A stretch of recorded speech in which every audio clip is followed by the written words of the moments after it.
Hola, som na Marina i t'explicaré com has de presentar la teva documentació al Servei de Salut. El primer que has de fer és organitzar la teva documentació. Has de separar la documentació en dos blocs, els documents originals signats a mà i els que se puguin verificar electrònicament, és a dir, que tingui codi segur de verificació, firma electrònica o codi QR. Com has de presentar la teva documentació? Els documents que permetin la verificació electrònica, és a dir, amb firma electrònica i o codi segur de verificació, s'han de presentar de manera telemàtica, tal com t'explicarem més endavant. La resta de documentació l'has de presentar a una oficina de registre presencial, com també t'explicarem més endavant.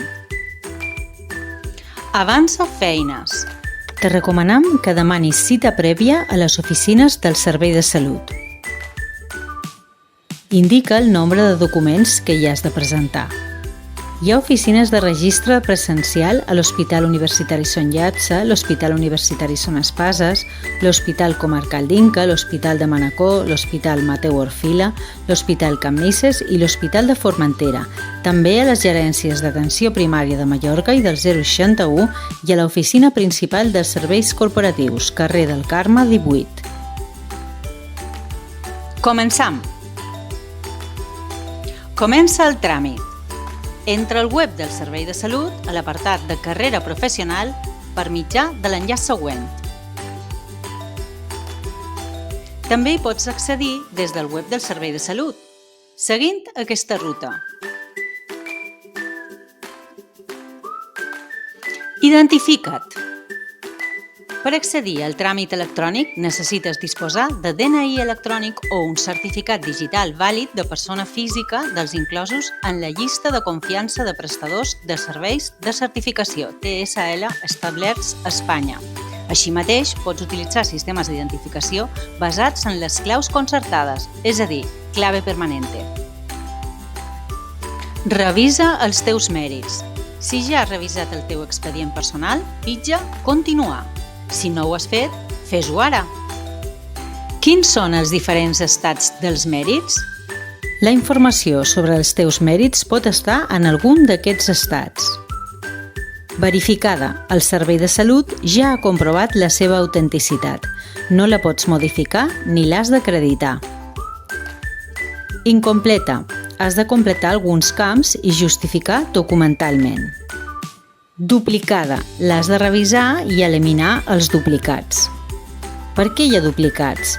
Perquè a part de la informació que has introduït en altres convocatòries, el Servei de Salut ha incorporat directament la seva formació i també la que tens introduïda al registre de personal de la CAIP, preval la verificada. També n'hi pot haver perquè l'has introduït en diverses convocatòries. En aquest cas, has de triar la que consideris més correcta i completar-la si és necessari. Nova informació. La que vulguis incorporar ara, l'has de justificar documentalment. Has de justificar documentalment tots els mèrits que no constin com a verificats, com explicarem més endavant. Per a què serveix l'esborrany de mèrits? Pots treure el teu esborrany de mèrits i revisar la informació que consta al teu expedient.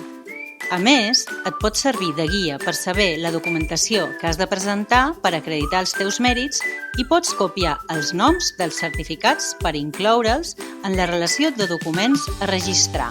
Pensa que el que està marcat en verd està verificat i no ho has de justificar. Revisa les teves dades personals. Pots corregir les dades introduïdes. Pensa que les correccions només afectaran aquest procediment. És el moment de pujar la documentació que has de portar.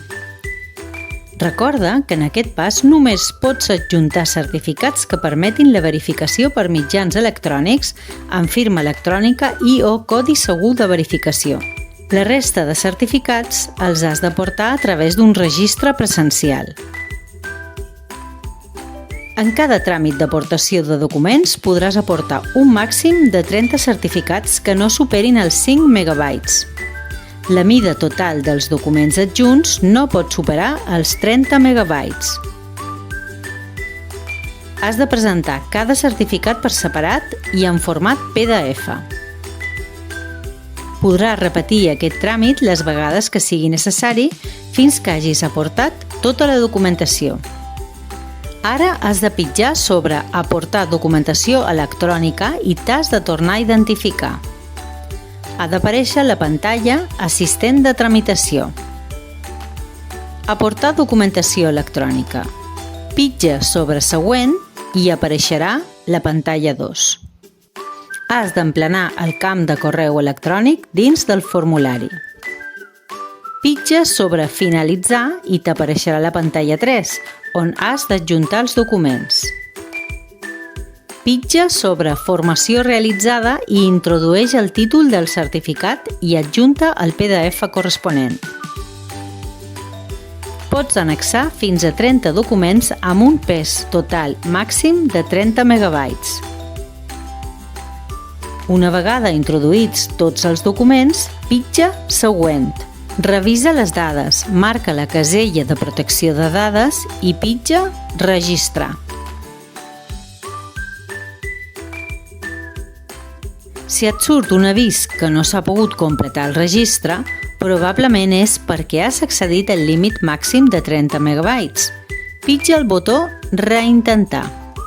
Tornarà a donar error i apareixerà el botó per tornar enrere i eliminar documents fins que no se superin els 30 megabytes. Alerta! Un cop hagis acabat de registrar la documentació acreditativa dels mèrits, has de tornar a la pantalla del tràmit i continuar l'etapa 3. No t'oblidis de finalitzar i registrar. Pitja Visualitzar esborrany per comprovar si les dades són correctes. Si no ho són, pots retrocedir. Si les dades són correctes, clica Finalitzar i registrar per presentar la sol·licitud.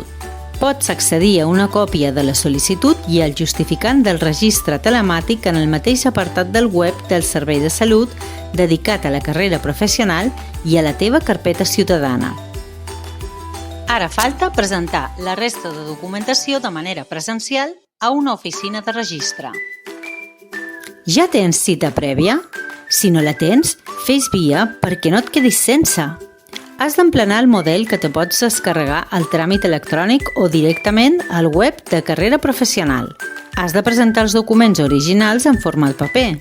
Les oficines d'atenció en matèria de registre els digitalitzaran i te'ls retornaran. No pots presentar fotocòpies dels documents originals. Si els certificats tenen una mida superior a DIN A4, has de portar els originals juntament amb una fotocòpia reduïda a DIN A4.